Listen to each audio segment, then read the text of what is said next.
آج کی تقریب کے صدر جناب اشرف شریف صاحب 92 کے ایڈیٹر ہیں، کئی کتابوں کے مصنف ہیں، دانشور اور شاعر ہیں. آج کی تقریب کے حوالے سے اظہار خیال بھی کریں گے اور اپنے کلام سے بھی نوازیں گے. بڑے احترام کے ساتھ جناب اشرف شریف صاحب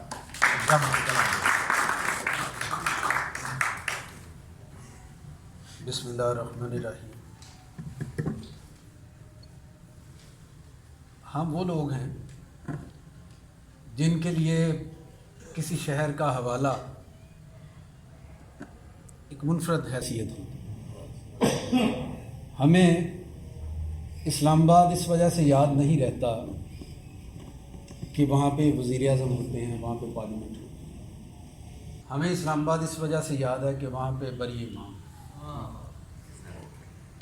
ہمیں گجرات کی ایک یقیناً سیاسی حیثیت بھی ہے، لیکن ہمیں گجرات یاد آتا ہے شاہ دولہ شاہ، بابا کام والا سرکار، استاد امام دین کے حوالے سے، اور ہمارے ایک سینئر مرحوم دوست چودھری اکبر علی ایم اے کے ذریعے.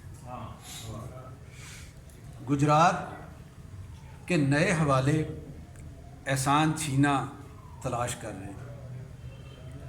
ان کی کاوشیں ہیں، دوستوں کو اکٹھا کرتے ہیں اور ان کو ایک علمی تحریک کی طرف لا رہے ہیں. مل بیٹھنے کی تحریک، مل بیٹھنے کے بہانے بہت ہیں، بہت سے لوگ کرتے ہیں محافل کا اہتمام، لیکن خالصتاً انسانی تربیت اور انسانی ذوق اور انسانی تاریخ کے لیے کام کرنے والے لوگ میں سمجھتا ہوں کہ معاشرے میں بہت کم ہیں. دوسری مجھے خوشی یہ ہوئی کہ ڈی سی صاحب نے جس طرح سے بات کی کہ گجرات کی آثار قدیمہ کے حوالے سے، انٹرٹینمنٹ کے حوالے سے، علمی حوالے سے جو یادگاریں ہیں ان کو ایکسپلور کیا جائے. اب مجھے نہیں اندازہ اس چیز کا کہ وہ سونی کی داستان میں دریا چناب کا کنارہ کہاں پہ تھا، وہ جہاں پہ وہ ڈوبی، اور مہیوال دریا کے پار بیلے میں کس جگہ پہ بیٹھتا تھا. لیکن اگر کوئی اندازے سے تاریخی یا داستانوں کی میں جو اشارے کوئی ملیں، اس حوالے سے اگر کوئی کوشش کی جائے تو یہ بہت بڑا ایک حوالہ بنے. پھر یقیناً گجرات میں اور بھی بہت سے لوگ ہوں گے. یہاں سے تھوڑی دور مجھے یاد ہے کہ عالم لوہار کا بھی قبر ہے، تو یہ بھی ایک حوالہ گجرات میں ہی ہے. روشن آرا بیگم بہت بڑا حوالہ، بہت بڑا حوالہ ہے. انیسن بٹی. اب دیکھیے اب یہ اتنے سارے حوالے ہیں، آپ سب لوگ ان حوالوں کو جانتے ہیں، سمجھتے ہیں. تو ان سب کے لیے اگر ڈی سی صاحب کہیں نہ کہیں یادگار کا کوئی اہتمام کر سکیں تو بہت بڑی خدمت ہوگی مجھے. اور یقیناً کسی شہر کے ایڈمنسٹریٹر کے طور پہ اس کی بہتری کے لیے آپ جو اقدامات کر رہے ہیں وہ گجرات میں دکھائی بھی دیتے ہیں. میری بات ہوئی احسان صاحب سے، انہوں نے بتایا کہ میاں اعجاز صاحب کو آپ کے حوالے سے، ڈی سی صاحب کے حوالے سے، کہ یہاں پہ گردے کے جو مریض ہیں ان کے حوالے سے کام یہاں پہ کیا گیا، ڈائلسس مشینیں لگائی گئی.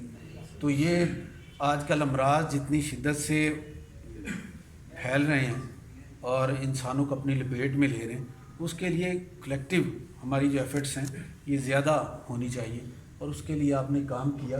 میرے خیال میں یہ بھی ایک بہت اعلیٰ کام ہے، اس کی بھی تحسین.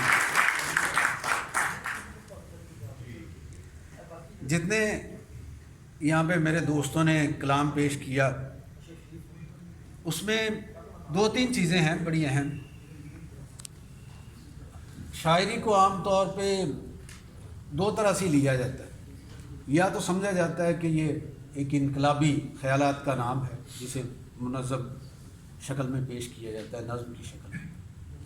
یا پھر کہا جاتا ہے کہ شاعری صرف رومانوی موضوعات کا نام ہے. یہ دو ہی حوالے. لیکن اچھی بات یہ ہے کہ آپ نے جتنے دوستوں کو یہاں پہ سنا ان کے ہاں یہ دونوں طرح کی سوچ ہمیں ملتی ہے۔ ایک شعر اگر ان کے رومانوی رجحانات کا پتہ دیتا ہے تو دوسرے شعر میں وہ معاشرے کی ناآسودگی کا اس کا بھی ذکر کرتے ہیں، بد امنی کا ذکر کرتے ہیں، معاشرے کے اندر جو ٹیکنالوجی نے تباہی مچائی اس کا بھی ذکر کرتے ہیں، اور اس ٹیکنالوجی نے معاشرے کو جو کچھ مثبت طور پہ دیا اس کا اعتراف بھی کرتے ہیں۔ تو یہ ہماری شاعری جو ہے یقیناً ہمارے حالات کا آئینہ ہے اور عکس ہے۔ تو جو شاعری اپنے حالات کا، اپنے عہد کا عکس ہوتی ہے وہ زندہ شاعری ہوتی ہے۔ تو اس حوالے سے مجھے بہت خوشی ہوئی سب لوگوں کا، سب دوستوں کا کلام سن کے۔ ایک اردو غزل، ارشاد۔ میرے وجود کے سب موسموں نے چھوڑ دیا، میرے وجود کے سب موسموں نے چھوڑ دیا، تیرا فریب تیرا غم مگر ہرا ہی رہا۔ واہ واہ واہ۔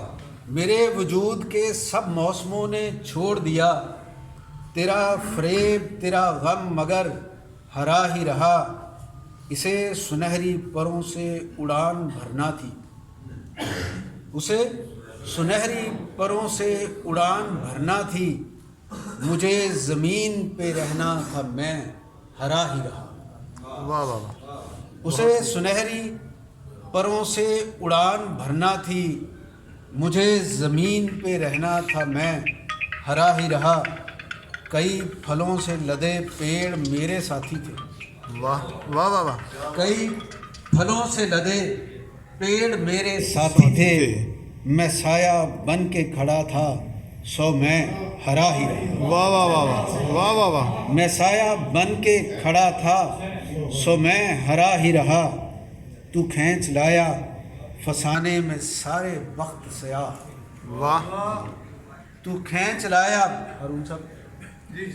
تو کھینچ لایا فسانے میں سارے وقت سیاہ، میں تیرے ساتھ وابستہ تھا میں ہرا ہی رہا، میں تیرے ساتھ وابستہ تھا میں ہرا ہی رہا، اور میرے وجود پہ کتنوں نے خاک ڈالی ہے۔ واہ ارشد صاحب، واہ۔ میرے وجود پہ کتنوں نے خاک ڈالی ہے، میری سرشت کا برگد ہرا ہرا ہی رہا، میرے وجود پہ کتنوں نے خاک ڈالی ہے، میری سرشت کا برگد ہرا ہرا ہی رہا، تیرے وجود کے سب موسموں نے چھوڑ دیا، تیرا فریب تیرا غم مگر ہرا ہی رہا۔ واہ واہ واہ، بہت خوب۔